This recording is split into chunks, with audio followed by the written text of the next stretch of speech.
আর শান্ত বেচারির লজ্জায় শেষ। তাদের বলা কথাগুলোর অর্থ বুঝতে তার একটুও সমস্যা হয়নি। সবাই এখন কী সব ভাবছে। শান্ত লজ্জায় দৌড়ে জায়গা প্রস্থান করল।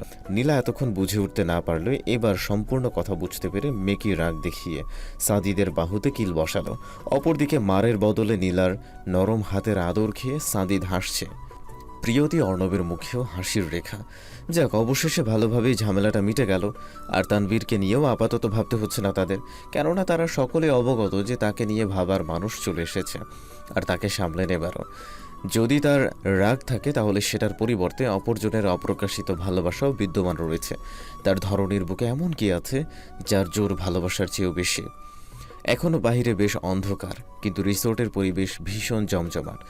মনে হচ্ছে মাত্রই সন্ধ্যা নেমেছে, কিন্তু ঘড়িতে সময় এখন 3:21। প্রিয়তির সাজসজ্জা অলমোস্ট কমপ্লিট। লগ্নের সময় ঘনিয়ে এসেছে, তাই বড়রা এবার জলদি তাড়া দিচ্ছেন। পার্লারের মেয়েগুলো নিজেদের পারদর্শিতা দেখিয়ে ক্রমাগত হাত চালিয়ে যাচ্ছে। প্রিয়তির শরীরে লাল রঙের টুকটুকে ভারী বেনারসি শাড়ি, তার সঙ্গে দেহবর্তী স্বর্ণের অলংকার আর বিয়ের কোণের সাজে তার থেকে চোখ ফেরানো দায় হয়ে পড়েছে। এটা নিয়েও ভাবিগণ সমবয়সীরা তাকে বারবার লজ্জায় ফেলছে। অর্ণবার তাকে জড়িয়ে কত শত হাবিজাবি কথা। ছি ছি ছি, তার সাথে সাথে বাকি মেয়েদেরও নিজেদের গোছগাছ করে নিয়েছে। নীলা আজও চুড়িদার পরেছিল, কিন্তু প্রিয়তির ভাবি জোর করে তাকে এবং শান্তকে শাড়ি পরতে বাধ্য করেছে। তাই আপাতত এই দুইজনই রেডি হবার জন্য বাকি, কিন্তু তারাও দ্রুত তৈরি হচ্ছে। অপরদিকে অর্ণব তার ভাই এবং বন্ধুগণ মিলে অনবরত টিজ করে যাচ্ছে, আর সে মুখ টিপে নিঃশব্দে হাসছে, কিন্তু অন্য দিনের ন্যায় জবাব কিংবা মারামারিতে নেই। তানভীরও এখানে রয়েছে, কিন্তু সে আসতে রাজি হচ্ছিল না। অর্ণব আর সাদিদ গিয়ে তাকে এক প্রকার টেনে হিচড়ে বিছানা ছাড়িয়েছে, অবশেষে ঠেলে ঠুলে রেডি পর্যন্ত করে নিয়েছে। তাই সে এখন রাগ মিশ্রিত চোখে তাদের কাণ্ড কারখানা দেখে যাচ্ছে। সাদিদ অর্ণব তাকে খেয়াল করেছে, কিন্তু তারা এক প্রকার দেখেও অদেখার মতো করছে। সব সময় তার কথা মতো এত চলা যাবে না।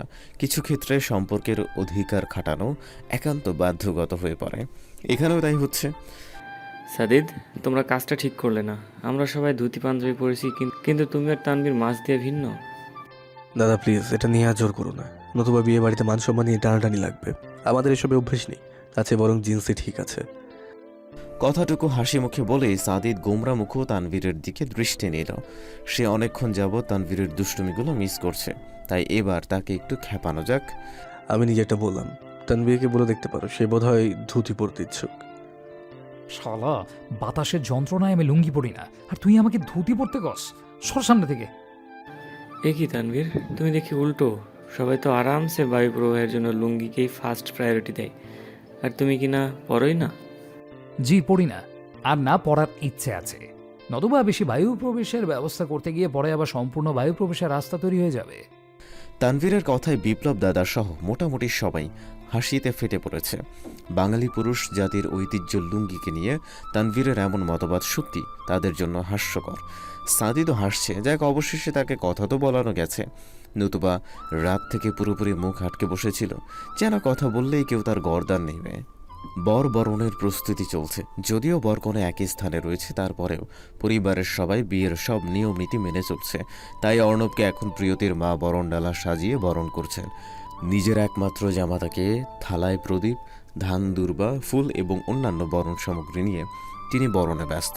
পাশ থেকে অনেকের কণ্ঠে শঙ্খের আওয়াজ এবং উলুর ধ্বনি ভেসে আসছে। একপাশে সানাই, ঢোল আর তবলাও বেজে চলেছে। বরণের সব কার্যক্রম শেষে অর্ণবকে ভেতরে নিয়ে যাওয়া হলো। এরপর প্রিয়তির বাবা পঙ্কজ সেন অর্ণবকে পট্টবস্ত্র সম্পাদন করল। অর্ণব সেটা পরে নিয়ে ছাদনা তলাতে বসল। পুরোহিত এক ধ্যানে বিয়ের মন্ত্রপাঠ করছেন। অর্ণবের ভীষণ অস্থির লাগছে। প্রেম চলাকালে প্রিয়তির জন্য সে ঘন্টার পর ঘন্টা অপেক্ষা করে গেছে, কিন্তু কখনো নিজেকে এতটা অস্থির লাগেনি। কিন্তু আজ লাগছে মারাত্মক অস্থির। আর হবে নাই বা কেন? এতদিন তো প্রেমিকা ছিল, কিন্তু আজ থেকে সে সম্পর্কের নাম বাড়ছে, সাথে পাল্লাও। আর নিজের বউয়ের জন্য অস্থির হওয়া তা এক কথায় বাধ্যতামূলক। অবশেষে অস্থিরতার ক্লান্ত অপেক্ষার প্রহর কাটিয়ে কনেকে ছাদনা তলায় আনা হচ্ছে। প্রিয়তির মুখ পান পাতা দিয়ে ঢাকা। বড় দাদারা তার পিড়ি ধরে রেখেছে। তাকে অর্ণবের চারপাশে 7 পাক দিয়ে শুভ দৃষ্টির জন্য মুখোমুখি করা হয়েছে। সাদিদও রীতিমতো অস্থির হয়ে পড়েছে। মেয়েটা গেল কোথায়? সবাই এসে পড়েছে, অথচ তার দেখাই নেই। নিজের অস্থিরতা চেপে না রাখতে পেরে সে সামনে যাবার জন্য পা বাড়ালো, কিন্তু যেতে আর পারল না। তার পাগুলো জায়গাতেই স্থির হলো। সাদিদ নিজের বুকের বাম পাশে হাত রাখলো। বুকটা এত জোরে জোরে ধকধক করছে যেন এখনই বেরিয়ে আসতে চায়। সাদিদ বার কয়েক শুকনো ঢোক গিলল। সিঁদুর লাল কাঞ্জিভরম শাড়ি, পুরো আঁচল, তার বর্ডারটা যেন এক ফুটন্ত রক্ত জবা। তার সাথে পুরোটা জোরে সাদা আর গোল্ডেনের কারুকাজের বাহার, গলায় আর কানের শাড়ির সাথে মিশিয়ে হালকা গহনা। দুই হাতে লাল গোল্ডেনের কাচের চুড়ি। দূর থেকে নীলার হাত নাড়ানো দেখে বোঝা যাচ্ছে যে হাতগুলো তার আজ আলতায় রাগানো হয়েছে। টকটকে লাল রঙা ঠোঁটে খোলা চুলগুলো বাতাসে মৃদু উড়িয়ে সাদিদের দিকে সে ক্রমশ এগিয়ে আসছে। নীলাকে সাদিদের কাছে আজ পুরোপুরি প্রাণনাশিনী মনে হচ্ছে, যে ক্রমশ তার প্রাণটা শুষে নিচ্ছে। কিন্তু কারো যে ঘোর লাগা দৃষ্টি নীলার পুরোটা শরীর জুড়ে বিচরণ করছে, সেদিকে তার খেয়াল নেই। সে শাড়ি সামলে শান্তর সাথে কথা বলতে বলতে আসছে। ইতিমধ্যে প্রিয়তি মুখ থেকে পান পাতাটা সরিয়ে নিয়েছে। অর্ণব মুগ্ধ দৃষ্টিতে তার এই কোণে রূপ দেখে যাচ্ছে। প্রিয়তি অর্ণবের এই বর বেশের রূপ দেখে মৃদু হাসল। ইস, তাদের কত সাধনার ফল আজ পূর্ণ হতে যাচ্ছে। শুভ দৃষ্টির পর মালা বদল হলো। তারপর প্রিয়তিকে এনে অর্ণবের পাশে পিঁড়িতে বসতে দেয়া হলো। পুরোহিত মহাশয় এবার বিয়ের পরবর্তী কাজে অগ্রসর হলেন। নীলার এতক্ষণ সাদিদের দিকে নজর না গেলেও এবার হঠাৎ করেই পড়ল। বিয়ের আমেজে তার মুখে মিষ্টি হাসি ঝুলছিল, কিন্তু এখন সেটা ধীরে ধীরে মিলিয়ে যেতে লাগলো। এবার সেও একটা শুকনো ঢোক গিলল। সাদিদ এক দৃষ্টিতে তার দিকে ঘোর লাগা চোখে তাকিয়ে রয়েছে। চোখে যেন তার উপচে পড়া নেশা।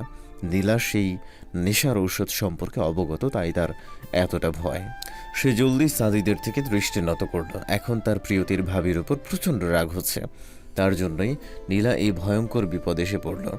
বারবার নিষেধ করা সত্ত্বেও তাকে জোর করে শাড়ি পরতে বাধ্য করছে। তার উপর আবার এই সাজ। নীলা ভয়ার্ত চোখে আবারও সাদিদের দিকে আর চোখে তাকালো। সে এখনও নীলার দিকেই এক ধ্যানে তাকিয়ে রয়েছে। দৃষ্টির কোনো নড়চড় নেই। শান্ত সে কখন থেকে এক দৃষ্টিতে তানভীরকে পর্যবেক্ষণ করে চলেছে, অথচ তানভীরকে একবারও এদিকে তাকাতে দেখেনি। মুখ দেখে বোঝা যাচ্ছে রাগ এখনও তার মাথায় চেপে আছে। রিয়াদ এসে শান্তর পাশে দাঁড়াতেই সে একটু দূরে সরে গেল আর দ্রুত আর চোখে তানভীরের দিকে তাকালো। এবার তানভীরও তার দিকে তাকিয়েই রয়েছে। সে প্রথম থেকেই শান্তকে দেখে চলেছে। রাগ থাকলেও মুগ্ধতা যে তাকে হার মানতে বাধ্য করেছে। শান্ত আজ শাড়ি পরেছে, নীলার মতো সেও কাঞ্জিভরম শাড়ি পরেছে, কিন্তু কালারটা ভিন্ন। সবুজের মধ্যে গোল্ডেন আর সাদার কারুকাজ। তানভীরের বড্ড ইচ্ছা যাচ্ছে সব রাগ ক্ষোভ দূরে সরিয়ে শান্তকে আলতো করে ছুঁয়ে দিতেন, কিন্তু সে পারছে না।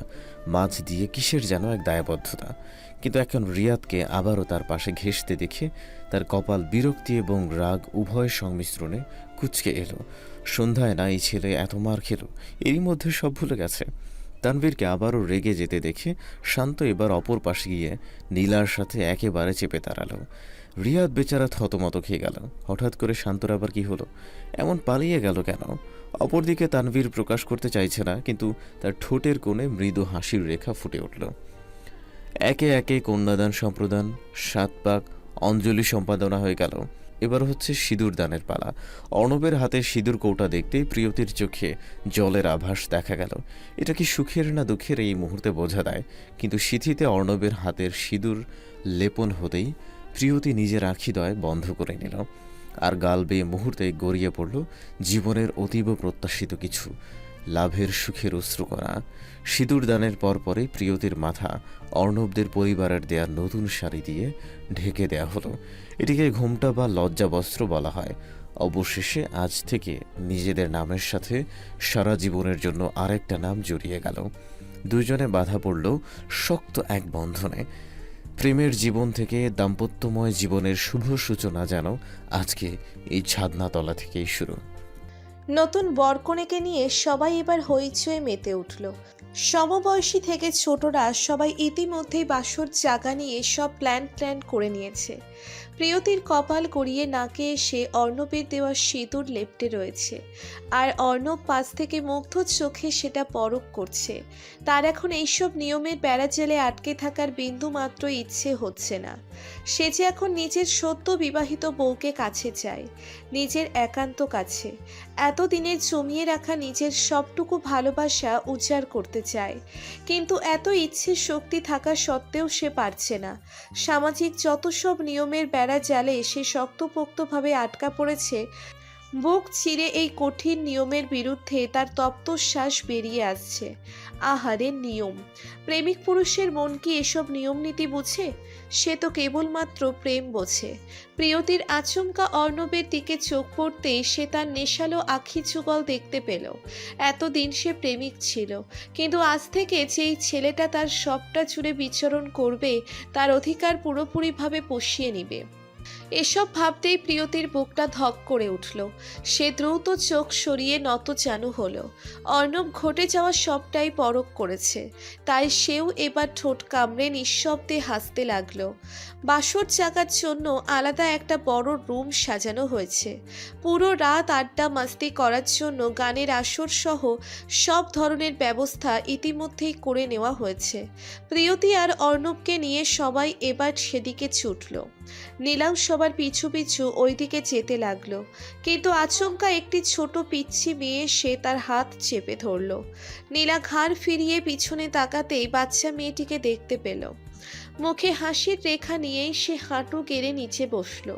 আলতোভাবে গালে হাত রেখে জানতে চাইল, কি হয়েছে আপনি? কিছু দরকার? তোমাকে। পিচ্ছি মেয়ের সরাসরি এমন বড়দের মতো কথা শুনে নীলা আবারও হাসল।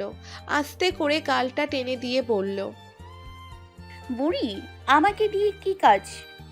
আমার কাজ নেই, আমার কাজের জন্য চকলেট পেয়ে গেছি।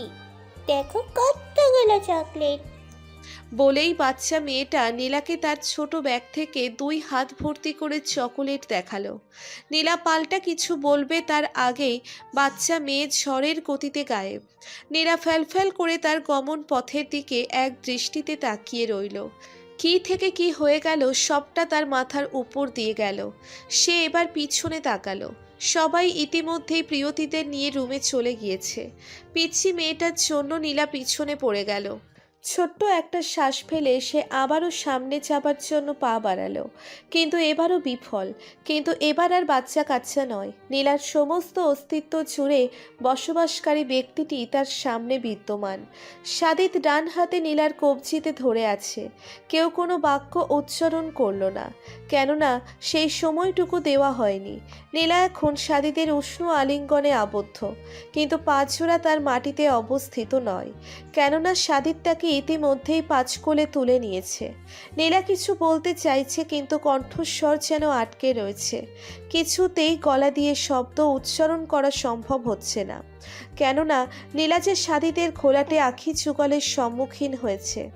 এই চোখজোড়া নীলাকে শব্দহীন করে তোলে, কিন্তু তারপরও সেই সাহস সঞ্চয় করে নিচু স্বরে বলল, কি করছেন? কেউ দেখবে?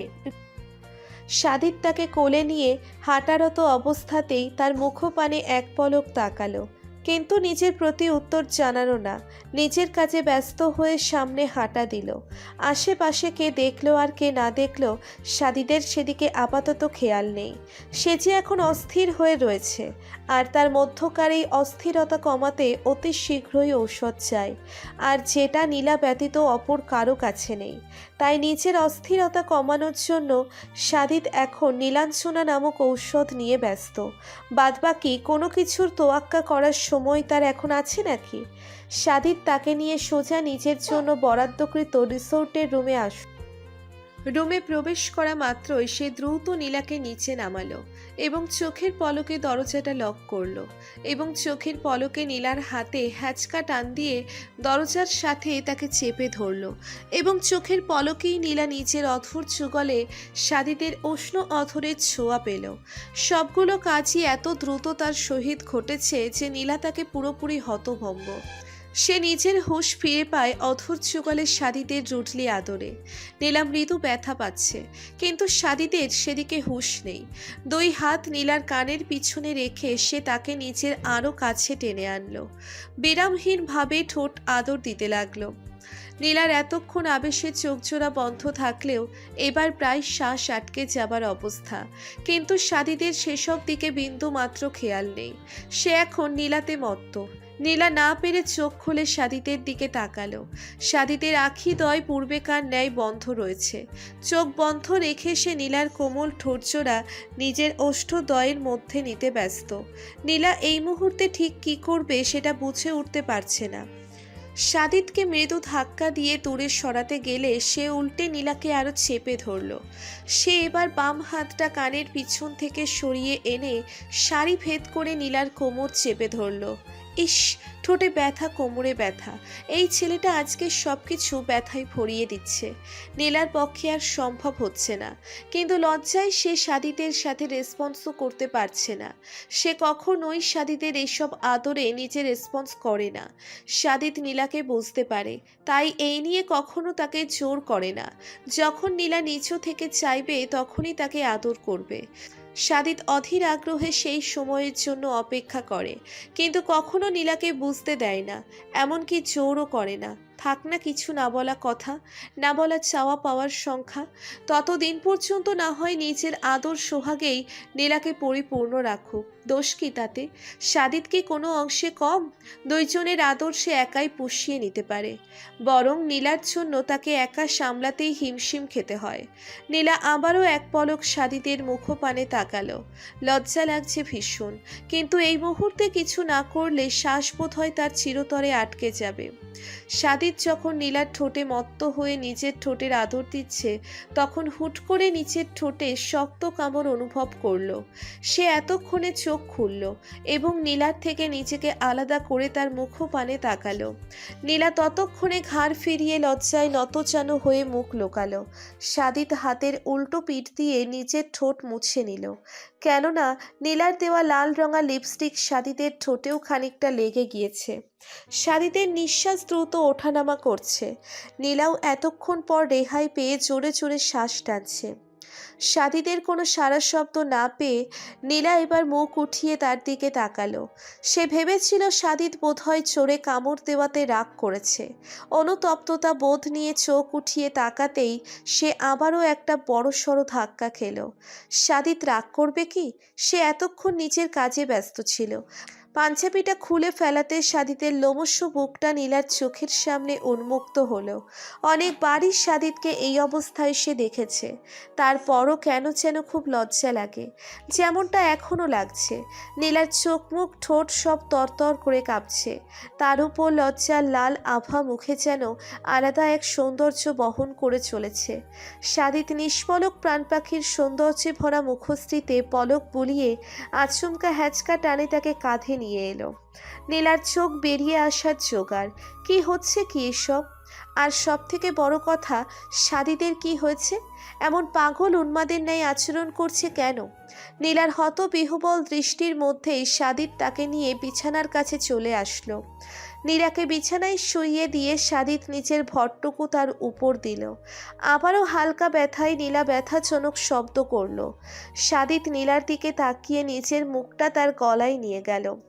গুটি কয়েক উষ্ণ স্পর্শ দিয়ে নেশালো তীক্ষ্ণ কণ্ঠে বলে উঠল,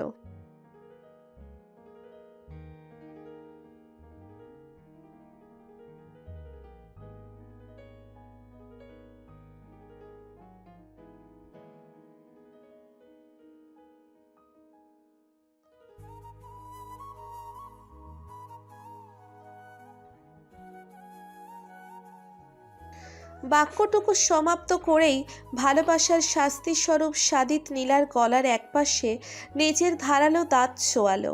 এতক্ষণের নিস্তব্ধতার পর সাদিতের থেকে এমন ভয়ঙ্কর কথাবার্তা শুনে নীলার ভয়ে ভিতর পর্যন্ত শুকিয়ে কাঠ। তার উপর সাদিতের তুই বলে সম্বোধন করা। নীলা যে নিজেকে সামলাতে পারছে না। তার কাছে সবটাই ঘূর্ণিঝড়ের পূর্বাভাস বলে মনে হচ্ছে। শরীরটাতে যেন ইতিমধ্যেই ভূমিকম্পের ন্যায় অনুভব হচ্ছে। নিজেকে সামলাতে সে বিছানার চাদর শক্ত হাতে খামছে ধরল, কিন্তু তারপরও যেন ঠিকঠাক সামলাতে পারছে না। থেকে থেকে কেঁপে উঠছে। নীলার এমন করুণীয় অবস্থার মধ্যেই সাদিত নীলার একটা হাত বিছানার সাথে শক্ত করে চেপে ধরল। নিজের অপর হাতটা নীলার কাঁধে রেখে আবারও নেশাক্ত স্বরে বলল,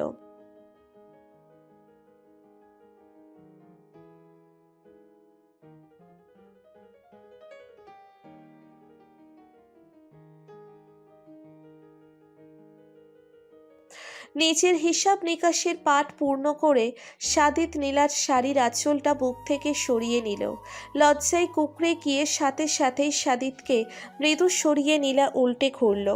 সাদিত নীলার লজ্জামাখা আচরণ দেখে এতক্ষণে ঠোঁট কামড়ে হাসল, কিন্তু নিজের সিদ্ধান্তে অটল থেকে নীলার দিকে এগিয়ে গেল। নিষ্পলক কিছুক্ষণ প্রাণপাখির দবদবে সাদা পিঠের দিকে তাকিয়ে থেকে ব্লাউজের খোলা অংশে নিজের বলিষ্ঠ হাতটা স্থাপন করল। স্বামীর আদর মাখা স্পর্শে নীলার পিঠটা সাথে সাথেই খানিকটা কুঁচকে এলো। সাদিত ক্রমশ নিচু হয়ে নীলার পিঠের উন্মুক্ত অংশে নিজের ঠোঁটদ্বয় স্পর্শ করল। সঙ্গে সঙ্গেই নীলা চোখ খিচে বন্ধ করে চাদর খামচে ধরল। নীলার শরীরে বহমান কম্পন সাদিতও অনুভব করতে পারছে, যা তাকে নীলার প্রতি আরো আকর্ষিত করছে। সাদিত পিছন থেকে এক পলক নীলার একপাশের দৃশ্যমান মুখশ্রীতে নজর বুলিয়ে ব্লাউজের ফিতাটা খুলে দিল। নীলার অবস্থা শোচনীয়। সাদিতের এমন অত্যাচারে তার দম আটকে আসছে। বাহিরে এখনো আবছা অন্ধকার রয়ে গিয়েছে। ভোরের আলো ফুটতে আরও কিছুটা সময় বাকি, তাই ডিম লাইটের হালকা আলোতে পরিবেশটা যেন পরিস্থিতির সঙ্গে পুরোপুরি মিলিয়ে গিয়েছে। সাদিত অনবরত নীলার উন্মুক্ত পিঠে নিজের উষ্ণ ঠোঁটের স্পর্শ বিলিয়ে দিতে লাগলো। নীলা এবার সহ্য করতে না পেরে আটকে যাওয়া কণ্ঠে বলে উঠল, প্লিজ ছেড়ে দিন, সহ্য করতে পারছি না।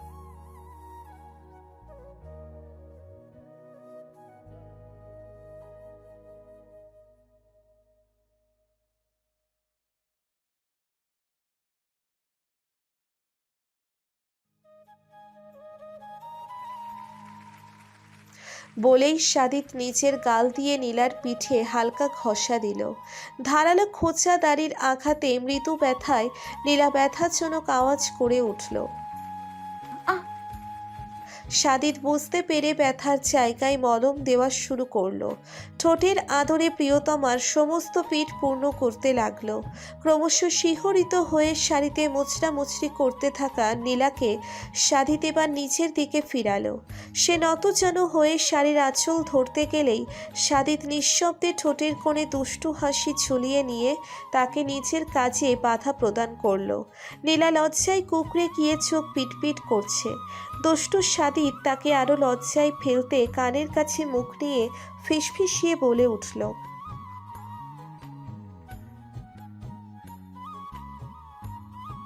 নীলা উত্তর দেওয়ার সাহস খুঁজে পেল না, বরং আবারও শাড়ির আঁচল ধরতে গেলে সাদিত তার হাত নিচের মুঠিতে পুরে নিল। বয়ঃসন্ধিতে বেড়ে ওঠা নীলার শরীরের কার্ভে সাদিতের উষ্ণ ঠোঁটের পরশ পড়তেই নীলা আরও লজ্জা পেল। তার ইচ্ছে হচ্ছে এখনই নিজেকে নামহীন অচেনা জায়গায় লুকিয়ে ফেলতে, যেখানে অন্তত পক্ষে সাদিতের চোখাচোখি তাকে হতে হবে না। অপরদিকে নীলার বর্তমান অবস্থা দেখে সাদিত আবারও নিঃশব্দে হাসল। আর একবার নিচের উষ্ণ ঠোঁটের পরশ বুলিয়ে দিয়ে সে ফিচেল কণ্ঠে বলল,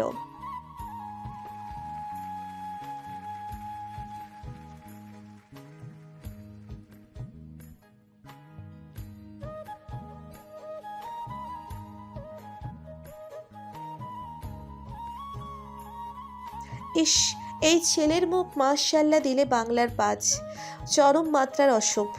নীলার ঊর্ধ্বশ্বাস কণ্ঠে আটকে যাওয়া গলায় বলল, অসভ্য লোক!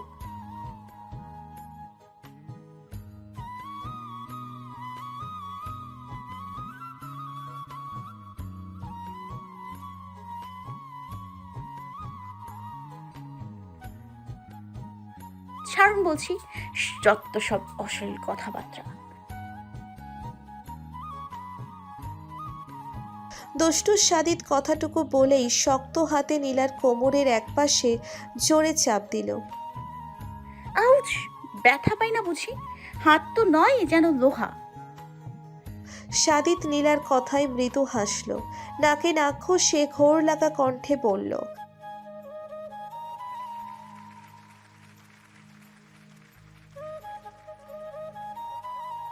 বলেই সে ঠোঁট কামড়ে দুষ্টু হাসি হাসতে লাগলো।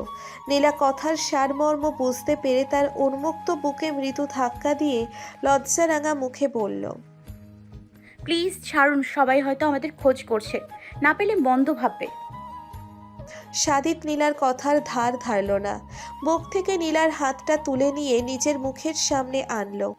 আবছা আলোতেও নীলার আলতা ডাঙা হাতটা সাদিতের চোখের সামনে ঝলমল করছে। সে প্রিয়তমার আলতা রাঙানো হাতের আঙ্গুলে চুমু খেলো।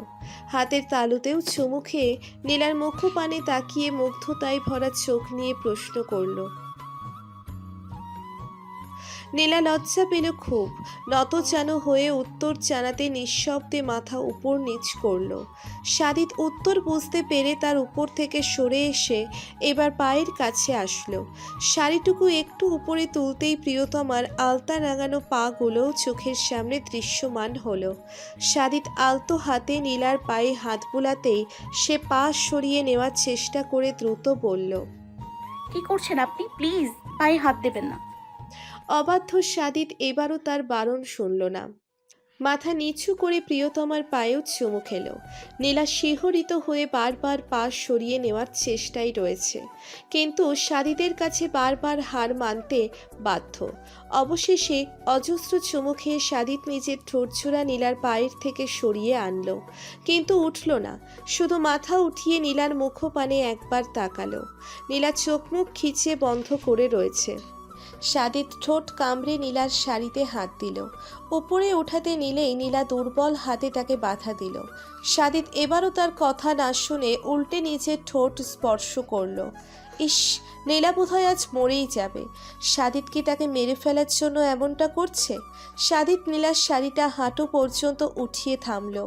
উন্মুক্ত পায়ে গুটি কয়েক উষ্ণ চুমু খেয়ে একটু উপরে এসে নীলার পেটে হাত রাখলো। উন্মুক্ত পেটেও আলতো হাত বুলিয়ে দিতে লাগলো। নীলা এমন অত্যাচারে অনবরত কাঁপছে, কিন্তু সাদিত যে আজ থামবে না, তার আচরণে এমনটাই পরিলক্ষিত হচ্ছে। সে নীলার সমস্ত পেট সহ নাভির আশেপাশে অসংখ্য চুমু খেলো। নীলা এবার দাপাদাপি শুরু করেছে। সাদিতও তার দিকটা বুঝতে পারছে, তাই এখন যন্ত্রণার পাট চুকিয়ে ফেলতে চাইল। সে উন্মুক্ত পেটে গভীর একটা চুমু খেয়ে নীলার মুখোমুখি হলো। তার গালে নিজের বলিষ্ঠ হাত আলতো করে রেখে আবারও ঠোঁট আদর করলো, কিন্তু এবার রুডলি নয়, বরং খুব সফটলি প্রিয়তমার অধর যুগলে নিজের অধর ছুঁয়ে দিতে লাগলো। নীলার শরীরে কম্পন বইছে, কিন্তু আবেশে তার হাত দুটো নিচু থেকেই সাদিতের উন্মুক্ত পিঠ আঁকড়ে ধরল। সেখানে গুটি কয়েক নখের আঁচড়ও লাগলো, যা সাদিতকে নীলাতে আরও মত্ত করে তুলল। নিজের অস্তিত্বের সাথে প্রিয়তমা স্ত্রীকে পুরোপুরি মিশিয়ে নিতে সাদিত তাকে আরও কাছে টেনে নিতে লাগলো। রাতের শেষ প্রহর চলছে, কিন্তু ভালোবাসাময় কাপলের জন্য যেন নব্য সূচনা। সত্য ভালোবাসায় জড়িত হওয়া কাপল যুগলের ন্যায় তারা আজ একে অপরকে ভালোবাসা বিলিয়ে দিতে ব্যস্ত। একে অপরের ভালোবাসার রঙে নিজেদের পরিপূর্ণ করতে ব্যস্ত তারা জীবন নামক সুখ পাখিটাকে ভালোবাসার রংধনু রূপে সাজিয়ে তুলতে। পুরো রাত হই হট্টগোল করে ক্লান্ত সবাই এবার কিছুটা চুপসে গেল। ঘুম ঘুম চোখ নিয়ে সবাই প্রায় একে অপরের দিকে ঝুঁকে পড়ছে। প্রিয়তিও সে বহুক্ষণ আগেই ক্লান্ত হয়ে অর্ণবের কাঁধে মাথা রেখেছে। বিয়ের এত ধকল, তার উপর ফাজিলগুলোর অত্যাচারে বেচারি একেবারে মিয়ে পড়েছে। অর্ণব তাকে এক হাতে নিজের বুকের সাথে শক্ত করে আগলে রেখেছে, তার পিঠে আলতো করে হাত বুলিয়ে দিচ্ছে। ঢাকায় এখন প্রায় শীত শীত আবহাওয়া, আর সেখানে শ্রীমঙ্গল হলে তো অবস্থা খারাপ। বেশ ঠান্ডা পড়েছে এখানে। অর্ণব পাশ থেকে চাদর নিয়ে নিজেকে সহ প্রিয়তিকে একই চাদরে জড়িয়ে নিল। উষ্ণতা পেয়ে প্রিয়তিও অর্ণবের বুকে একেবারে মুখ লুকিয়ে বসেছে। অর্ণব নিঃশব্দে হেসে নিজের সদ্য বিবাহিত বউয়ের মাথায় ভালোবাসার দীর্ঘ চুমু খেল। প্রিয়তির বন্ধ আখিদয় খুশির রেখা ঝলমল করল। সেটা অদৃশ্যমান হলেও গালের লাল আভাটা অর্ণবের নজর এড়াল না। সেও নিঃশব্দে হেসে তাকে আরও শক্ত হাতে নিজের সাথে মিশিয়ে নিল।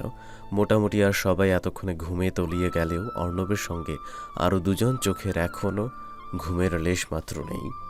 তানবীর আর চোখে অর্ণবকে প্রিয়তির মাথায় চুমু খেতে দেখে নিয়েছে, তাই সে এবার বসা থেকে দাঁড়িয়ে নিঃশব্দে রুম থেকে বেরিয়ে গেল। এতটুকু বোঝার বয়স তো তার এখন হয়েছে, সুতরাং শুধু শুধু তাদেরকে বিরক্ত করার মানে কি? তানবীর যাবার কয়েক মুহূর্ত পর শান্ত রুম থেকে কেটে পড়ল। বিবাহিত দম্পতির সাথে এই মুহূর্তে বসে থাকতেও তার ভীষণ লজ্জা লাগছে। বাহিরে বেশ শীত পড়েছে, কিন্তু তানবীর তারপরও গরম কাপড় ছাড়াই বাহিরে চলে এসেছে, সেই জন্য ঠান্ডার তাপে পুরুষ মানুষ হয়েও হালকা শীত লাগছে, কিন্তু সে আপাতত ওইদিকে পাত্তা দিতে চাইছে না। ভোর হবে মাত্রই, তাই সূর্যোদয়টা উপভোগ করতে চায়। শান্ত তানভীরের থেকে বেশ অনেকটা দূরে এসে দাঁড়ালো। পেছন থেকেই তানভীরকে শটান হয়ে দাঁড়িয়ে প্যান্টের পকেটে দুহাত দিয়ে এক দৃষ্টিতে সামনে তাকিয়ে থাকতে দেখল। সে তার দিকে 2 কদম এগিয়ে আবার থেমে গেল। সন্ধ্যার ঘটনা মনে হতেই তার ভয় লাগছে। তানভীরের উগ্র রূপটা তার হজম শক্তির বাইরে, কিন্তু তারপরও কিসের এক অদৃশ্য শক্তি এসে তার এই ভয়কে আজ কাবু করে নিয়েছে, যার দরুন সবকিছুকে ছাপিয়ে সে গুটি গুটি পায়ে তানভীরের পেছনে গিয়ে দাঁড়ালো। তানভীর সামনে তাকিয়ে থাকলেও বুঝতে পারল কারো উপস্থিতি, এবং সেই ব্যক্তিটি কে হতে পারে সেটাও সে শতভাগ নিশ্চিত। কেননা তার শরীরের ঘ্রাণ, নুপুরের ঋণিঝিনি, চুলের মন মাতানো সুবাস সবটাই তানভীরের নিকট ভীষণ পরিচিত। কিন্তু সে কোনো শব্দ উচ্চারণ করল না, না রাগ কিংবা জেদ দেখালো, কেবল ঠায় আগের জায়গায় দাঁড়িয়ে রইল। দেখতে দেখতেই সূর্যের লাল আভা পৃথিবীর বুকে ঢলে পড়ল। শান্ত এবার পায়ের গতি আবারও খানিকটা বাড়িয়ে একেবারে তানভীরের পাশে ঘেঁষে দাঁড়ালো। আল্লাহ জানে তার এত সাহস আজকে কোথায় থেকে উদয় হলো। কয়েক ঘন্টা আগেও তো এই ছেলেটাকে দেখলেই সে ভয় চুপসে যেত, আর তার করা অপরাধের শাস্তিস্বরূপ নিজের মধ্যে এই ব্যক্তির জন্য রাগ অভিমানের পাহাড়ও গড়ে তুলেছিল। কিন্তু হঠাৎ করে তার কি হয়ে গেল? কোথায় গেল সবকিছু? কিসের জন্য তার এত পরিবর্তন? নিজের জন্য কোনো কৈফিয়ত দিতে আসিনি, শুধু এতটুকুই বলার ছিল, সবসময় আমরা চোখে যা দেখি সেটাই সত্যি হয় না। চোখের দেখাতেও ভুল থাকতে পারে। বিষয়টা বিশ্বাসের। যদি বিশ্বাস না থাকে তাহলে লোকমুখে শোনা কথাতেও মিথ্যা সত্য মনে করা যায়। বাক্যটুকু সমাপ্ত করে শান্ত ছোট একটা দীর্ঘশ্বাস ফেলল। তার যেটুকু বলার ছিল সেটা বলা হয়ে গেছে। এখনও যদি তানভীর নিজের মধ্যকার রাগ পুষে রেখে তাকে ঘৃণা করে, তবে এক্ষেত্রে তার আর কিছু করার নেই। সে যেই পথে এসেছিল আবারও সেই একই পথে পদযুগল চালিয়ে নিল, কিন্তু বেশি একটা দূরত্ব তৈরি করতে পারেনি। কেননা শক্তপোক্ত একটা হাত তার নরম হাতের কবজিতে ধরে নিয়েছে। শান্ত বিস্ফোরিত চোখে পেছনে ফিরল। তানভীরকে নিজের হাত ধরে রাখতে দেখে তার চমকের মাত্রা আরও বেড়ে গেল। এমনটা সে কোনো কালে ভাবতেও হয়তো পারেনি। তানভীর এতক্ষণ চোখ নিচু করেছিল, এবার শান্তর মুখশ্রীতে নজর বোলালো। সদ্য ফোটা ভোরের স্নিগ্ধ রক্তিম আলোতে শান্তর উজ্জ্বল শ্যামবর্ণের মুখটা যেন আরও মায়াবী হয়ে উঠেছে। রাতের গুছিয়ে রাখা চুলগুলো এখন খানিকটা এলোমেলো, কিছু চুল উড়ে এসে সামনে তার মুখের উপর পড়ছে। শান্তর এসবে নজর নেই, সে কেবল এক দৃষ্টিতে তানভীরের চোখে দৃষ্টিপাত করে রয়েছে। কি হচ্ছে সে আপাতত সেটা বুঝতে চাচ্ছে। তানভীর শান্তর ধরে রাখা হাতের দিকে এক পলক তাকিয়ে আবারও তার চোখের দিকে নিজের চোখ স্থাপন করল। সে ইতিমধ্যে নিজের কঠিন সিদ্ধান্ত নিয়েছে, আর কোনো কিছুর বাধা সে মানবে না। যা হয় হোক, কিন্তু সে নিজেকে আর আটকে রাখবে না। খোলা পাখির ন্যায় নিজেকে মুক্ত করবে। খাঁচার ভেতর থেকে বেরিয়ে এসে পাখিটি যেমন হাস্যোজ্জ্বল হয়ে পৃথিবীর আলো বাতাসকে গ্রহণ করে, তেমনিভাবে তানভীরও শান্তকে শক্ত হাতে নিজের বুকে জড়িয়ে নিয়ে তার প্রবাহমান হৃদকম্পন অনুভব করছে নিজের বুক পাঁজরের সাথে জাপটে জড়িয়ে রাখা এই মেয়েটার পুরো শরীরের মাতাল করা ঘ্রাণকে, তার শিহরিত শরীরের অনবরত কম্পনকে। নরম দেহটা যেন শীতের হাড় কাঁপানো ঠান্ডায় থরথর করে কাঁপছে। কিন্তু তানভীর তবু নিজেকে শান্তর থেকে দূরে সরালো না। আর কত দূরত্ব বজায় রেখে চলবে? এবার যে কাছে আসার সময়, ভালোবাসার সময়, একে অপরকে ভালোবাসায় বেঁধে নিয়ে সব কষ্টকে ঘুচে নেবার সময়। তাই নিজের বলিষ্ঠ শরীরের বাহুর শক্ত বন্ধন সে আরও জোরালো করল, আগলে নিয়ে তাকে ভূমি থেকে উপরে তুলল। এই মেয়েটার সবটুকু তার নিজের উপর নিয়ে সে তাকে নিজের সাথে পুরোপুরি মিশিয়ে নিল। বর্তমান পরিস্থিতিতে শান্ত হতভম্ব, পুরোপুরি বাকরুদ্ধ, কিংকর্তব্য বিমূঢ়। এমন অপ্রস্তুত ঘটনার সম্মুখীন সে এই জীবনে বোধহয় আর হয়নি। মুখ ফুটে কিছু বলাও যাচ্ছে না। কণ্ঠনালী যেন কেউ শক্ত করে চেপে ধরেছে। তার শব্দোচ্চারণও তার জন্য এই মুহূর্তে অসম্ভব ব্যাপার স্যাপার।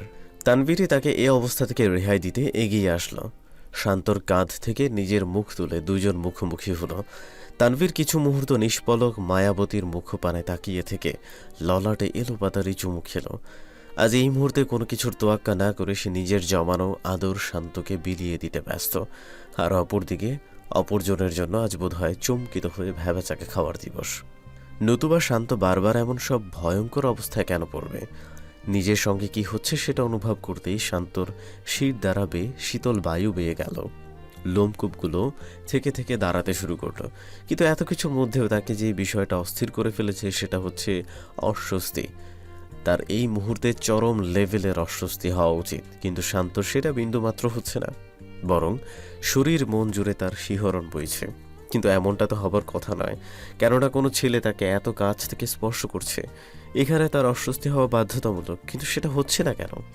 শান্ত যখন নিজের বর্তমান পরিস্থিতিতে ভেবাচাকা খেয়ে ভাবনায় বিভোর, তখন তানভীর শান্তর কপালে নিজের শেষোক্ত দীর্ঘায়িত চুমোটা খেল। তারপর আস্তে ধীরে এতক্ষণ পর তাকে ভূমিতে পদচারণ করতে দিল, কিন্তু নিজের থেকে আলাদা করল না, বরং তার দুই গালে নিজের বলিষ্ঠ হাত দুটো স্থাপন করে কপালে কপাল ঠেকিয়ে রুদ্ধশ্বাস কণ্ঠে এতক্ষণে নীরবতার ছেদ ঘটিয়ে বলে উঠল, বিশ্বাস করতে চাই, কিন্তু জীবনে এত খারাপভাবে ঠকে গিয়েছি যে বিশ্বাস শব্দটাতেও না ঘৃণা চলে এসেছে। পারবে না শব্দটাকে আবারও ভালো লাগার সারিতে দাঁড় করাতে? পারবে না এই অগোছালো ছেলেটাকে দায়িত্ব নিয়ে গুছিয়ে দিতে? পারবে না একটু যত্নে আগলে রাখতে? শান্তর আঁখি পল্লব এতক্ষণে বন্ধ হয়ে এসেছে। তানভীরের তপ্ত নিঃশ্বাসগুলো তার চোখে মুখে আছড়ে পড়েছে। তার শরীর জুড়ে অচেনা অজানা এক ভালো লাগা বয়ে যাচ্ছে। ঠিক ভুল, রাগ, ক্ষোভ সবকিছুকে ছাপিয়ে সে অবশেষে আটকে যাওয়া কণ্ঠে অপ্রত্যাশিত এক শব্দ উচ্চারণ করল। পারবো। ছোট্ট একটা শব্দ, কিন্তু সবটা যেন শান্তর জন্য বিপরীত প্রতিক্রিয়া। উত্তরটা যেন অন্যরকম হওয়ার কথা ছিল, কিন্তু হলো অন্যরকম, একেবারে ধরাছোঁয়ার বাইরে। তানভীরের কর্ণকুহরে শব্দটা পৌঁছাতেই সে চোখ খুলল। শান্তর মুখটা উঁচু করে চোখে চোখ রাখল, অতপর আবারও কপালে নিজের ঠোঁটের উষ্ণ পরশ বুলিয়ে দিল। শান্ত এবার বেশ লজ্জা পেল। তানভীরের বুকে মুখ লুকিয়ে নতজানু হলো। তানভীর সেটা পরখ করে নিঃশব্দে হাসল, কিন্তু শান্ত লজ্জা পাবে বিধায় আর কিছু বলল না। শুধু নিজের পেশিবহুল হাত দুটো দিয়ে শান্তকে উষ্ণ আলিঙ্গনে আবদ্ধ হলো। শক্ত করে নিজের বুকের সাথে চেপে ধরল মেয়েটাকে। শান্ত যেন তানভীরের এমন কাণ্ডে আরও লজ্জা পেল। গাল দুটো টমেটোর ন্যায় লাল হলুদ হতে লাগলো। কোনো কনফিউশন নেই, নেই কোনো প্রতিশ্রুতি, কিন্তু তারপরও তারা যেন আজ একে অপরের মন পড়তে পারছে। নিজেদের অবায়ক্ত কথাগুলো তারা আজ নিজেরাই বুঝে নিতে পারছে। নীরব থেকেও যেন অনুভূতিগুলো তাদেরকে আজ একে অপরের সবটুকু বুঝিয়ে দিতে সক্ষম। জানালার থাই গ্লাস ভেদ করে সদ্য ফোটা সূর্যের কিরণ রেখা চোখে পড়তেই নীলার কপাল খানিকটা কুঁচকে এলো। সারা রাত প্রায় নির্ঘুম। মিনিট খানিক হবে বোধহয় সে চোখটা বন্ধ করেছে। এরই মধ্যে চোখের উপর স্নিগ্ধ আলোটাও নীলার কাছে এই মুহূর্তে বিরক্তিকর মনে হচ্ছে। সে চোখ পিটপিট করে খুলল। ইচ্ছে না থাকা সত্ত্বেও এখন উঠে গিয়ে পর্দাটা টেনে দিতে হবে, কিন্তু যেই না উঠতে যাবে বুকের উপর ভারী কিছুর অবস্থান টের পেল।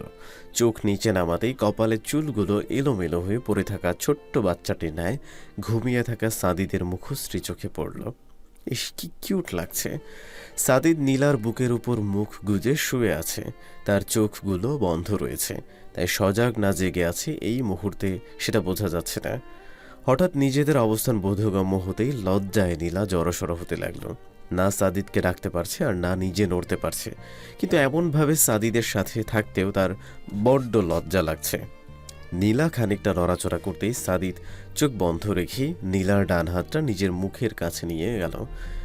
বন্ধ চোখে খানিক বাদে তার আলতা রাঙা আঙুলগুলোতে চুমু খেতে লাগলো। সাদিদের কর্মকাণ্ডে নীলার বোধগম্য হলো যে সাদিদও জেগে রয়েছে, তার চোখেও নীলার ন্যায় ঘুমেরা ধরা দিতে পারেনি। কিন্তু নীলা এখন কি করবে? এইভাবে আর কত সময়? সে এবার নিঃশব্দে বুক থেকে সাদিদকে সরাতে গেল। সাদিদ পর মুহূর্তেই চোখ তুলে নীলার দিকে দৃষ্টিপাত করল, অতপর ঘুম জড়ানো কণ্ঠে বলল, কি হয়েছে? এমন নড়াচড়া করছো কেন? একটু উঠবো। নিচু স্বরে কথাটা বলেই সে আবারও নতজানু হলো। সাদিদ কিছু একটা অনুমান করে তার উপর থেকে সরে আসলো এবং নিজের বালিশে উবুর হয়ে শুয়ে পড়ল। নীলা আর এক মুহূর্ত নষ্ট করতে চাইল না। দ্রুত পাশ থেকে শাড়িটা নিয়ে নিজের শরীরে ভালোভাবে পেঁচিয়ে নিল। ঘুম যেহেতু ভেঙেই গিয়েছে তাই আর ঘুমানোর চিন্তাটা বাদ দিল, কিন্তু সাদিদের অসুবিধা যেন না হয় তাই পর্দাটা ঠিকঠাক টেনে দিয়ে সে ওয়াশরুমে চলে গেল। অনেকটা সময় নিয়ে ফ্রেশ হলো, কিন্তু কাপড় পরতে গিয়ে বাঁধল বিপত্তি। এটা তো তার জন্য বরাদ্দকৃত রুম নয়, তাই এখানে নিজের কাপড় পাওয়া ইম্পসিবল। তাই পুরনো শাড়িটাই আপাতত কোনোভাবে পরে রুমে গিয়ে চেঞ্জ করার চিন্তা করল। নীলা ওয়াশরুম থেকে বেরিয়ে সে এক পলক খাটে উবু হয়ে শুয়ে থাকা সাদিদের দিকে তাকালো। পর মুহূর্তেই লাজুক হেসে মাথা নিচু করল। এখন কি শান্ত দেখাচ্ছে, আর এতক্ষণ অসভ্য। বিড়বিড় করে কথাটা সম্পূর্ণ করেই সে ড্রেসিং টেবিলের আয়নায় নিজেকে একবার দেখে নিল। না, সবকিছু ঠিকঠাক রয়েছে। এবার শুধু সবার নজর এড়িয়ে কোনোভাবে রুমে পৌঁছাতে পারলেই চলে। সে ভেজা চুলে হালকা চিরুনি বুলিয়ে দরজার দিকে এগিয়ে গেল, কিন্তু দরজা খুলতে গিয়েও পারল না। গুটি পায়ে এগিয়ে আসলো বিছানার দিকে। সাদিদ কি জেগে রয়েছে নাকি সজাগ? নীলা ঠিক বুঝে উঠতে পারছে না। বলে গেলে ভালো হতো, কিন্তু ডেকে বলে যাবে নাকি সেটা নিয়ে দ্বিধায় পড়েছে। সে সাদিদের দিকে কিছুটা ঝুঁকে আসলো, তীক্ষ্ণ চোখে বোঝার চেষ্টা করলো সে ঠিক কোন অবস্থায় রয়েছে। যখন বুঝতে পারলো সে গভীর ঘুমে তলিয়ে রয়েছে, তখন তাকে সজাগ না করার সিদ্ধান্ত নিল। পাশ ফিরে যখনই চলে যেতে নিবে, হাতের মুঠিতে কারো শক্ত হাতের অস্তিত্ব টের পেল। নীলা কিছুটা চমকিত দৃষ্টি নিয়ে ঘাড় ফিরিয়ে তাকালো। সাদিদ ঘুমে ঢুলু ঢুলু চোখ নিয়ে ভ্রুজোড়া কুঁচকে নীলার দিকেই তাকিয়ে আছে। অবশেষে ঘুম জড়ানো কণ্ঠে বলল, কোথায় যাও? না মানে পাশের রুমে সবাই উঠে যাবে, আর আপনাকে আর আমাকে। সাদিদ তাকে বাক্যটা সম্পূর্ণ করতে দিল না, হ্যাচকা টানে নিজের বুকে এনে ফেলল। আচমকা এমন আক্রমণে নীলা তাল সামলাতে পারেনি, তাই বেশ জোরেই সাদিদের উপর এসে পড়ল। সে মৃদু ব্যথা পেয়েছে, কিন্তু তার থেকে কয়েক গুণ বেশি ব্যথা বোধহয় সাদিদ এই মুহূর্তে অনুভব করছে। কিন্তু তার চোখে মুখে সেটার লেশ মাত্র বহিঃপ্রকাশ নেই। নীলা হকচকানোর স্বরেই বলে উঠল, এমনটা কেউ করে? ব্যথা পেয়েছেন নিশ্চয়ই। সাদিদ নীলার চিন্তিত মুখ দেখে মিষ্টি হাসল। ভালোবাসার মানুষের চোখে নিজের জন্য চিন্তাশীলতা দেখলে মনের কোঠাতে এক অন্যরকম প্রশান্তি জাগে, যা সাদিদ এই মুহূর্তে তীব্রভাবে অনুভব করতে পারছে। সে নীলার গালে নিজের ডান হাতটা আলতো করে বুলিয়ে দিতে লাগলো। আবেশে নীলার চোখ জোড়া মিটমিট করছে। একসময় আঁখি পল্লব সম্পূর্ণরূপে বন্ধ হলো, তখন কপালের মাঝ বরাবর প্রিয়তম স্বামীর উষ্ণ ভালোবাসা পেল।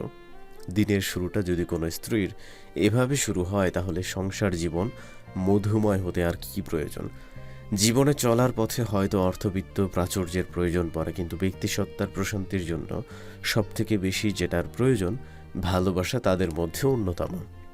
সেটা কেবল স্বামী স্ত্রীর মধ্যেকার ভালোবাসা নয়, সেটা হতে পারে ভাইয়ের জন্য বোনের, বোনের জন্য ভাইয়ের, সন্তানের জন্য পিতামাতার, অথবা পিতামাতার জন্য সন্তানের। সব কথার এক কথা, ভালোবাসা খুব প্রয়োজন। সম্পর্ক ভেদে হয়তো ভালোবাসার ভিন্নতা চলে আসে, কিন্তু অনুভূতিটা সব ক্ষেত্রেই একই থাকে, কেননা ভালোবাসা যে শুধুই ভালোবাসা, হাজারো জাতিসত্তার ভিন্নতার আদলে গড়ে ওঠা এক চিরন্তন সত্য অনুভূতি। দীর্ঘ ভালোবাসার শেষে সাদিদ নীলাকে খুব যত্নে বক্ষ পিঞ্জরের উপর চেপে ধরল। নীলাও অজান্তেই স্বামীর বুকে কোমল হাত স্থাপন করল।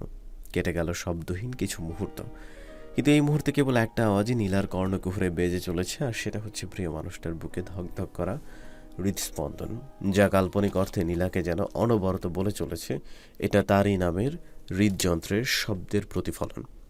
নীলার ঠোঁটের কোণে মিষ্টি হাসি ফুটল। নীরবতার চাদর সরিয়ে সে সাদিদের উন্মুক্ত বুকে এলোমেলো আঁকিবুকি করে বলল, এবার ছাড়ুন, সবাই উঠে পড়বে, তার আগে আমার রুমে যাওয়া দরকার। চুপ। কিসের চুপ? ছাড়ুন না, এবার সত্যি যেতে হবে। চুপ থাকতে বলেছি না? বলেই নীলাকে ধরে রাখা হাতের বাঁধনটা আরো মজবুত করল। শুধু পারে না মেয়েটাকে বোধহয় বুকের ভিতর লুকিয়ে রাখতে। আচ্ছা, এমন ব্যবস্থা কেন নেই সেটাই ভাবল সে। সাদিদ যখন নিজের এই অদ্ভুত ভাবনায় মগ্ন, নীলা তখন নিজেকে ছাড়িয়ে নিতে পুরোপুরি ব্যস্ত। সাদিদের শক্ত হাতের সাথে সে কুলিয়ে উঠতে পারছে না, তারপরও অনবরত চেষ্টা চালিয়ে যেতে যেতে বলল, মুহূর্তে আমি চুপ থাকলে পর মুহূর্তে দুই পরিবারের সবাই ঢাক ঢোল বাজানো শুরু করবে, তাই প্লিজ ছাড়ুন। নীলা কথাটা দুইজনের ভালোভাবে বললেও সাদিদ সেটা কানেই তুলল না। উল্টো চোখের পলকে নীলাকে নিজের বুকের ওপর থেকে বিছানায় শুয়ে তার উপর আধ শোয়া হলো। নীলা খানিকটা হকচকিয়ে গেল, আর সাথে এসে যোগ হলো একরাশ বিরক্তি। এই ছেলেটা আর কোনো কথা শুনতে চায় না কেন? নীলা মুখে বিরক্তির স্পষ্ট ছাপ নিয়েই বলল, কি করছেন কি? আমার কথা বুঝতে পারছেন? পারছি, কিন্তু তুমি পারছো না। দুষ্টু সাদিদ মৃদু হেসে নীলার নিজের ঠোঁটে বৃদ্ধাঙ্গুল দিয়ে কথাটুকু বলে গেল। নীলার মুখের বিরক্তির রেশ নিমিষে গায়েব হয়ে তাতে লজ্জার আভা ফুটে উঠল। সাদিদ ঠোঁট কামড়ে হাসল। নীলা তার সামনের কঠোর হতে চেয়েও পারে না। অবশ্য পারবে কি করে? সাদিদকে তাকে সে সুযোগ দেয়? কোমল ঠোঁটে সাদিদের অনবরত স্লাইডে নীলার শরীর শিহরিত হয়ে উঠছে। সে আটকে যাওয়া গলায় বলল, প্লিজ বোঝার চেষ্টা করুন, আমার এখন সত্যি যাওয়া প্রয়োজন। কোনো যাওয়াযাবি হবে না, এখন চুপ করো তো, আমাকে আমার গুরুত্বপূর্ণ কাজটা করতে দাও। বলে সে নিজের গুরুত্বপূর্ণ কাজে ব্যস্ত হয়ে গেল। নীলার এই মুহূর্তে মিশ্র অনুভূতি হচ্ছে। প্রথমত তার কাজের ধরন দেখে প্রচুর হাসি পাচ্ছে, দ্বিতীয়ত তার শরীর থরথর করে কাঁপছে। এখন এই স্পর্শগুলো তাকে অবশ করে তোলে। ভালোবাসাময় কিছু মুহূর্ত পার করে সাদিদ নিজেকে নীলার থেকে সরিয়ে আনলো, কিন্তু পুরোপুরি নয়, এখনো নিজের বুকের সাথে তাকে মিশিয়ে নিল। কিছুটা ভালোবাসাময় আদলে করা গম্ভীর স্বরে বলল, পাখি, আর একটাও কথা নয়, চোখ বন্ধ করে চুপচাপ ঘুমাও, একেবারে আমার সাথে উঠবে, তার আগে যেন নড়াচড়া না দেখি। শীতল কণ্ঠের তীক্ষ্ণ ধমকে নীলার আর সাহস কুলিয়ে উঠল না প্রত্যুত্তরে না বোধ কিছু বলার। সে চুপচাপ তার বুকে চোখ বন্ধ করলো। সাদিদ তার মাথায় খুব যত্নে বিলি কাটছে। রাতে ঠিকমতো ঘুম হয়নি বিধায় এত আরামে অল্প কিছু সময়ের মধ্যেই নীলা গভীর ঘুমে তলিয়ে গেল। সাদিদ এতক্ষণ শুধু নীলার ঘুমের অপেক্ষাতেই ছিল। তাকে ঘন শ্বাস ফেলতে দেখে সে নিঃশব্দে হাসল। তারপর প্রিয়তমার মাথায় গভীর চুমু দিয়ে হাতের বাঁধনটা শক্ত করে নিজেও চোখ বন্ধ করল। প্রিয়তিরা সবাই ঢাকায় ফিরে যাবার জন্য গোছগাছ করে নিচ্ছে। সবাইও মোটামুটি নিজেদের ব্যাগপত্র গুছিয়ে নিয়ে যাবার জন্য এখন পুরোপুরি প্রস্তুত, কেননা বিয়ের পরবর্তী সকল অনুষ্ঠান তারা ঢাকায় করার ব্যবস্থা করেছে। তাই সবাই আজকেই ঢাকায় ব্যাক করবে। ঘণ্টাখানেকের মধ্যে তারা রিসোর্ট থেকে চেক আউট করবে। নাস্তার পর্ব চুকিয়ে ফেলতে দুই পরিবারের সবাই এখন খাবার টেবিলে উপস্থিত। বড়রা নিজেদের মতো করে একপাশে সরে গেছে, আর ছোটরাও নিজেদের দলবল নিয়ে একপাশে বসেছে। তাই বলা বাহুল্য, এখানে হই হট্টগোল অবশ্যই রয়েছে। তাদের খাওয়া শুরু করার কিছু মুহূর্তের মধ্যেই সাদিদ নীলাকে নিয়ে সেখানে হাজির হলো। নীলা গুটিসুটি পায় সাদিদের পেছন পেছন আসছে। তার দৃষ্টি এদিক ওদিক, কেউ তাদেরকে তীক্ষ্ণ চোখে দেখছে কি না এটা নিয়ে তার যত ভয়, কিন্তু তার কারণবশত ভয়ের দিকে বিন্দুমাত্র কারো খেয়াল নেই। সবাই যার যার মতো করে নিজেদের কাজে ব্যস্ত। সাদিদ এগিয়ে এসে নীলার জন্য আগে চেয়ার টানলো। সে বসতেই নিজেও তার পাশের চেয়ারে বসলো। তাকে দেখেই অর্ণবের চাপা অভিযোগ, কিরে কোথায় ছিলি তুই? তোকে আমরা চিরুনি খোঁজা শুরু করেছি, তারপর তোর হদিস পাওয়া গেল না। কোথায় ভেবেছিলাম নিজের বাসরটা তোর গান দিয়ে শুরু করব, কিন্তু ধ্যাত কিছুই হলো না। সাদিদ কোনো প্রতিউত্তর জানালো না, নিজের মতো করে প্লেটে খাবার নিতে ব্যস্ত। কিন্তু তানভীর চুপ থাকলো না। সে বেশ রসিয়ে কষিয়ে বলে উঠল, তার কি আর তোর বাসর জায়গা নিয়ে মাথা ব্যথা আছে? গিয়ে দেখ, সে তো নিজের বাসন নিয়ে ব্যস্ত ছিল। সাদিদ চমকিত দৃষ্টিতে সামনের চেয়ারে বসা তানভীরের দিকে তাকালো।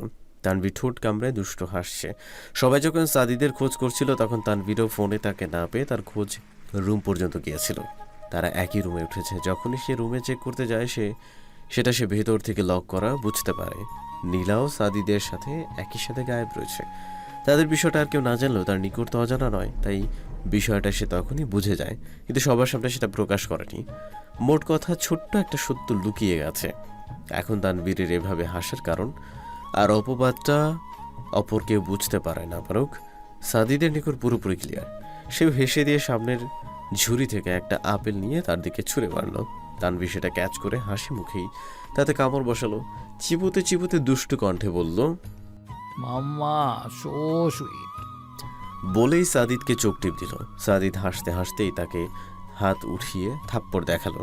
দুই বন্ধুর নিজেদের বলা ইশারায় কথোপকথনে এবার নীলার নিকটে স্পষ্ট হলো, আর লজ্জায় সে মুহূর্তেই নতজানু হলো। সব দোষ সাদিদের, তার জন্য নীলাকে সব পরিস্থিতির সম্মুখীন হতে হলো। নীলা মনে মনে সাদিদ সহ তার 14 গোষ্ঠীর গালমন্দ করলো, কিন্তু পরিশেষে যখন বুঝতে সক্ষম হলো এখন সেও এই 14 গোষ্ঠীর একজন সদস্য, তখন সবকিছু আবার ফিরিয়ে নিতে ব্যস্ত হলো।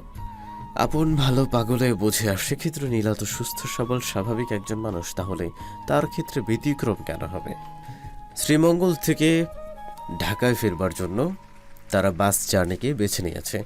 এবারে সব কিছুই সবার জন্য নতুন অভিজ্ঞতা, আর নতুন তো সব কিছুকেই আরও মধুর করে তোলে। তাহলে সেখানে নতুন সম্পর্কের শুভ লগ্নে হোক না সব কিছু নতুনভাবে, ক্ষতি কী তাতে? সবার সুবিধার জন্য একটা বড় 2 এসি বাস রিজার্ভ করা হয়েছে। দুই পরিবারের মধ্যে সবাই এক এক করে বাসের সিটে গিয়ে বসতে লাগলো। প্রিয়তি অর্ণব পেছনের সারির একটা সিটে বসেছে। স্বাভাবিকভাবেই নতুন বিবাহিত দাম্পত্যের প্রাইভেসির জন্য একটু আলাদা জায়গা চাই, তাই আগে ভাগেই নিজেদের সুবিধা মতো তারা বসে পড়ল। নীলা, সাদিদ ও প্রিয়তি অর্ণবদের সাথে একই বাসে উঠল। তারাও বাসের একেবারে শেষ সিটের একটাতে নিজেদের জায়গা পাকাপোক্ত করছে। গুটি কয়েক সদস্য তাদেরকে আর চোখে দেখলেও পর মুহূর্তেই নিজেদের কাজে ব্যস্ত হলো, কেননা দুজনের আংটি বদলের কথাটা ইতিমধ্যে সবার কাছে পরিষ্কার হয়ে গেছে।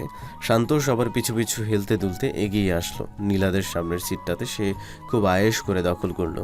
গতরাতে সবকিছুকে ভুলে প্রিয় বন্ধুর সাথে লম্বা জার্নিটা এনজয় করতে রিয়াদও হাসি মুখে তার দিকে এগিয়ে আসতে নিলেই বাঁধল বিপত্তি।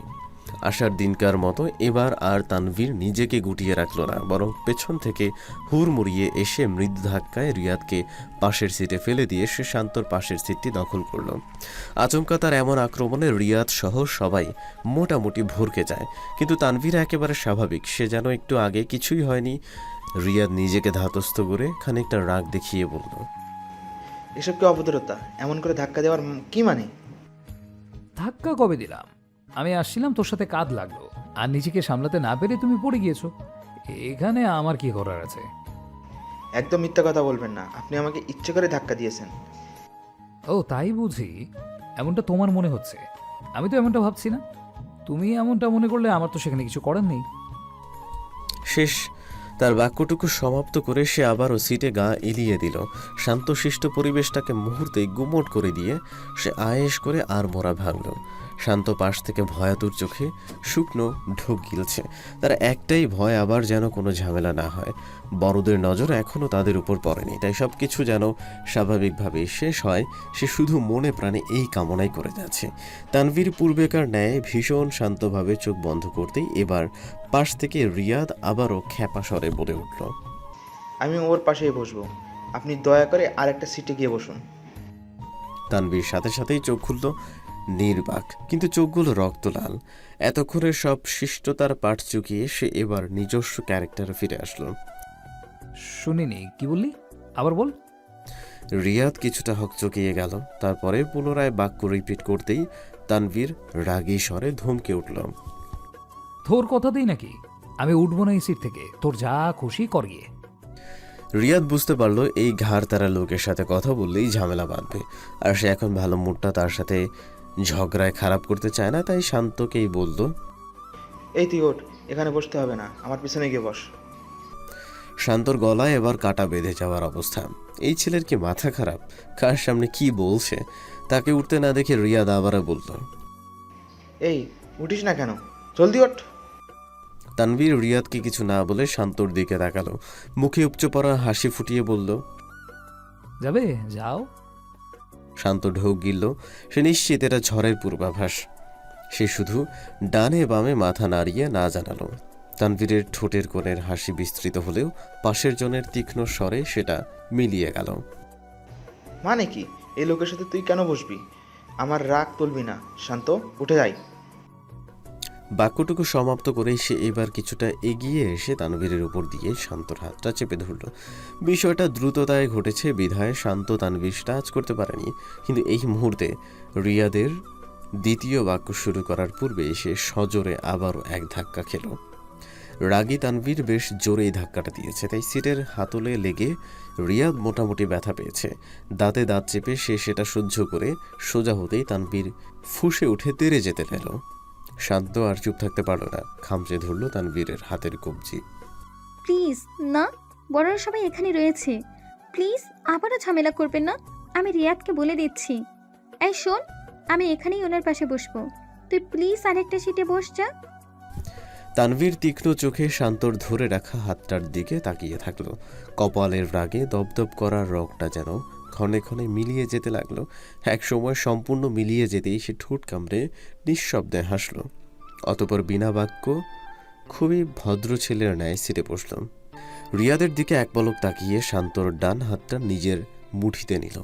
এতটা জোরে না বললেও হতো, কিন্তু সে যেহেতু শোনানোর উদ্দেশ্যেই রয়েছে তাই শুনিয়েই বলল, আমার মাথা ব্যথা করছে, কিছুক্ষণ বিরক্ত করবে না, আর অন্য জনও যেন না করে, নতুবা তুলে আছাড় দিতে দ্বিতীয়বারও ভাববো না কিন্তু। শান্ত গলায় রাগী ওয়ার্ণে পরিবেশ শান্ত হলো। রিয়াদ এখন চোখ প্রায় কোটর থেকে বের করে তাদের দিকে ফ্যাল ফ্যাল করে তাকিয়ে রয়েছে। তানভীরের শান্তর প্রতি এত অধিকার বোধ দেখে এতটুকু তো ইতিমধ্যে বুঝেই গেছে, আর সেখানেই তার যত রাগ। সে এতদিন কোন দুনিয়া ছিল, তার পেছন পেছন আর কি হলো? এতটা নির্বোধ সে ছিল না তাহলে?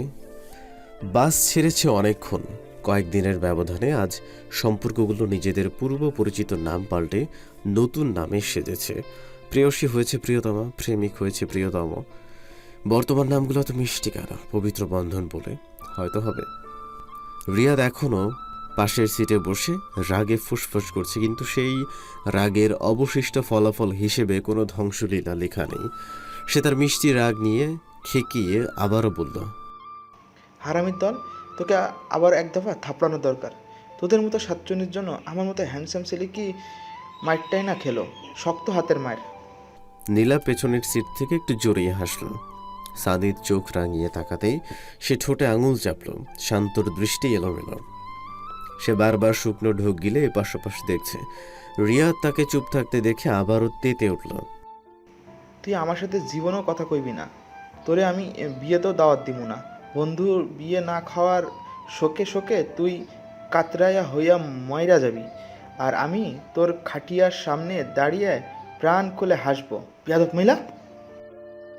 অবিবাহিত মেয়েদেরকে মহিলা ডাকতে নেই। শান্তর বিড়বিড়িয়ে কথাটুকু রিয়াদের কানে পৌঁছাতেই সে আবারও এক দফা ঝাড়ল। শুধু ঝাঁটা তুলতে বাকি ছিল। তানভীর পাশের সিটে বসে চোখ বন্ধ করে রয়েছে, তার বন্ধ চোখেও দুষ্টু হাসির রেখা। শান্ত অনেকক্ষণ যাবৎ তীক্ষ্ণ চোখে তাকে পরখ করছে।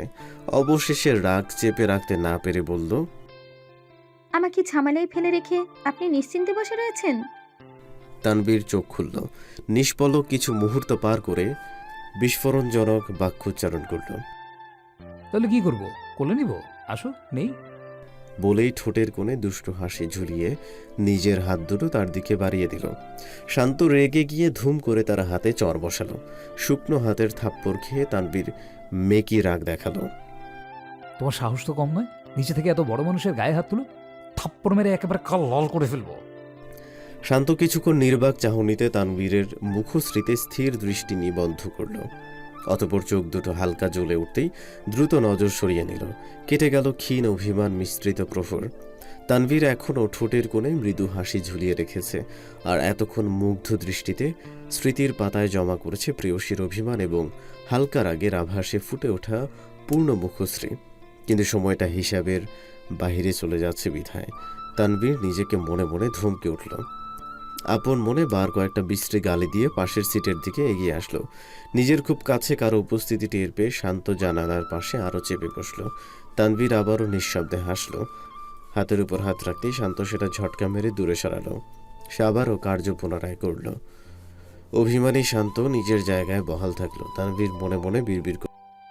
একটু বেশি হয়ে গেল নাকি? শান্ত শুনে সেটা না শোনার ভান করে নাকটা আরো ফুলিয়ে নিল। তা ক্ষণে ক্ষণে খেপে উঠছে। তানভীর এবার চারপাশটা একবার পরখ করে নিয়ে একবারে শান্তর শরীর ঘেঁষে বসল। শান্তর রাগ অভিমানের পর্ব ভুলে শ্বাস বন্ধ হবার জোগাড়। শিহরিত হয়ে কেঁপে ওঠা শান্তর শরীরের প্রবহমান কম্পন তানভীরও টের পেল। ফলে দুষ্টু মস্তিষ্কে আরও দুষ্টুমি খেলে বসল। সে নিজের বলিষ্ঠ হাতটা শ্বাস বন্ধ হয়ে যাচ্ছে, আমি বোধহয় মরে যাব। এতদিন জীবিত থাকার সুযোগ দিয়েছিলাম, কিন্তু সেইটা কারো ভালো লাগেনি। আমার জীবন অতিষ্ঠ করে এখন নিজের প্রাণ নিয়ে সংশয় বোধ করা হচ্ছে, সেটা তো হতে দেওয়া যায় না। আমি তাকে মেরেই ফেলবো, এক্কেবারে মেরে ফেলবো এই অশান্ত নামের মেয়েটাকে।